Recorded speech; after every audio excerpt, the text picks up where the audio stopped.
berapa yang kamu nanti mau. Oke, ya ini dulu.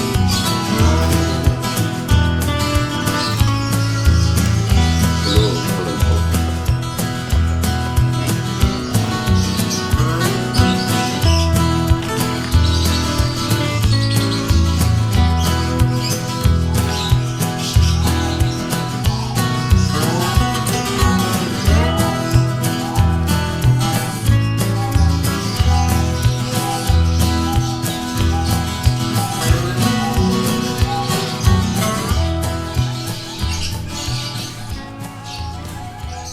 Sahabat Kulineri Channel yang saya banggakan, tadi saya sudah peragakan mengenai teknik hand feeding bagi lovebird. Mungkin banyak yang bertanya, kenapa kok gelombangnya jadi pindah ke lovebird? Sebetulnya ini adalah lovebird sudah 12 tahun saya menggeluti. Dan kebetulan ternaknya breedingnya sangat berdempetan dengan perkutut dan puter pelung. Nah sekarang saya ingin mencoba mengeksplor mengenai masalah lovebird.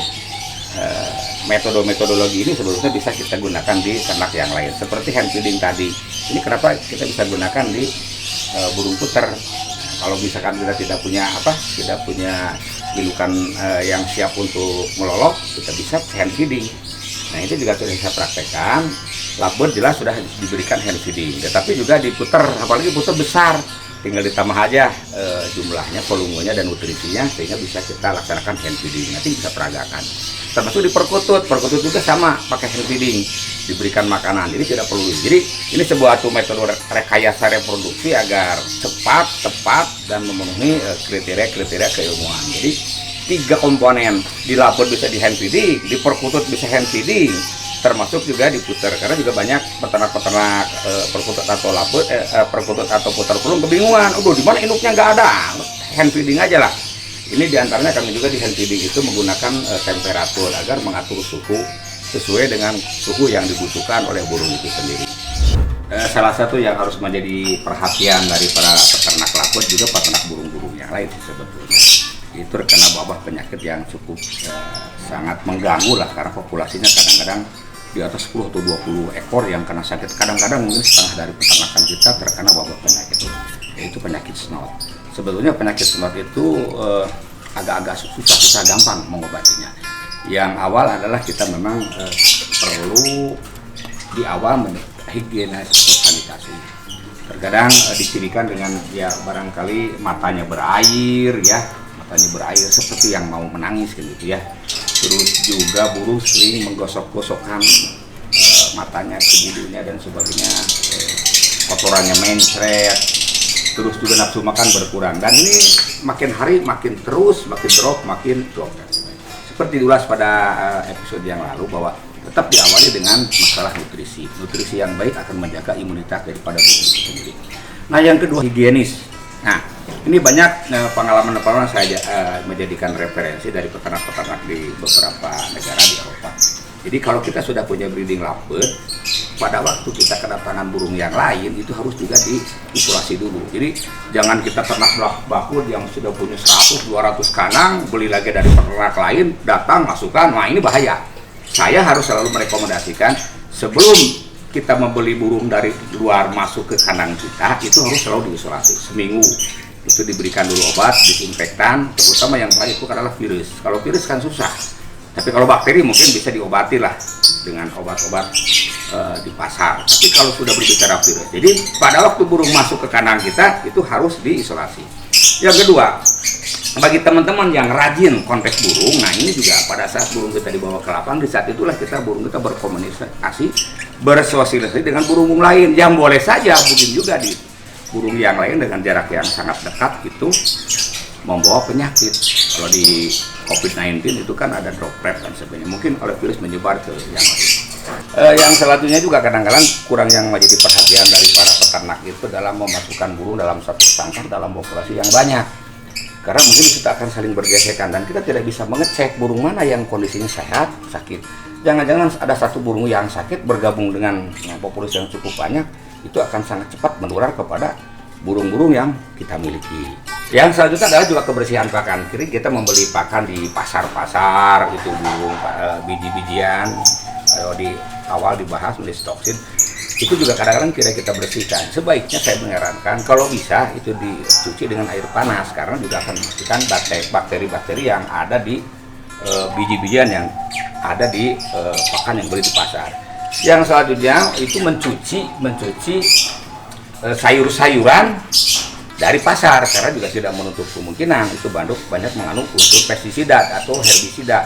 Nanti kalau di burung dimakan ada pestisida di sayur-sayuran yang diberikan kepada burung, harus dicuci dengan air yang mengalir. Itu sangat penting sih sebetulnya, termasuk juga kebersihan kandang. Kebersihan kandang harus kita jaga dan pelihara, dan tidak lupa setiap burung itu bertelur, mengeram, beranak, itu harus selalu kita bersihkan gelodoknya menggunakan desinfektan. Karena apa? Tanpa adanya kebersihan kandang yang baik, itu tidak akan menghasilkan burung yang berkualitas. Jadi gelodoknya dicuci, dibersihkan, dikeringkan, sangkarnya juga dicuci, dibersihkan, termasuk juga burungnya dimandikan menggunakan desinfektan. Kita jemur selama kurang lebih 10 hari. Setelah 10 hari masukkan ke gelodok.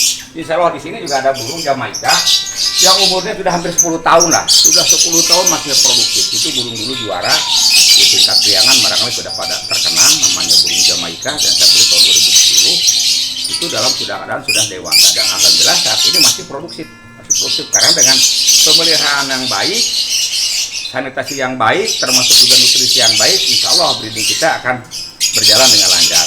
Jujur saja, ini saya peternakan lovebird ini berdampingan dengan perkutut, tapi alhamdulillah dengan sanitasi yang baik, dua burungnya tidak pernah ada persoalan dari masalah kesehatan burung. Jadi kesimpulannya, sahabat Koh International yang saya banggakan, apabila kita ingin tidak terjadi wabah dari penyakit burung, khususnya lovebird, pertama apabila kita kedatangan burung dari luar, itu pertama harus diisolasi. Misalnya kita beli burung dari luar, tolong diisolasi dulu selama 10 atau 12 hari. Kalau sudah yakin bahwa burung itu sehat, baru kita disatukan dengan yang lain. Yang kedua, bagi teman-teman yang kebetulan rajin kontes burung, itu tolong apabila burung sering dikonteskan, jangan disatukan, jangan didekatkan dengan burung ternakan kita, jadi di tempat yang berbeda. Yang ketiga, masalah nutrisi. Tanpa nutrisi yang baik, ini tidak akan tercipta ketahanan imunitas daripada burung. Termasuk juga adalah sanitasi burung, itu juga harus diperhatikan kesehatannya. Dan yang terakhir, tolong di dalam sebuah sangkar burung atau kandang burung yang digabung dalam sebuah kandang kotaknya jangan terlalu banyak. Kalau terlalu banyak burung di dalam satu tempat, ini juga akan menimbulkan gesekan-gesekan, juga kita tidak bisa mengecek burung-burung mana yang sakit atau yang sehat. Nah, itu yang terakhir yang juga tidak lupa, ini kebersihan pakan. Ini juga kami lihat pakan kami ini setelah yang di bawah ini, tolong dilihat bahwa pakan yang kami berikan kepada burung itu pertama ini dicuci dengan air panas. Setelah dicuci dengan air panas, kita keringkan sampai betul-betul kering lah. Itu betul kering ya, kalau lebih 2 hari kita menjemur.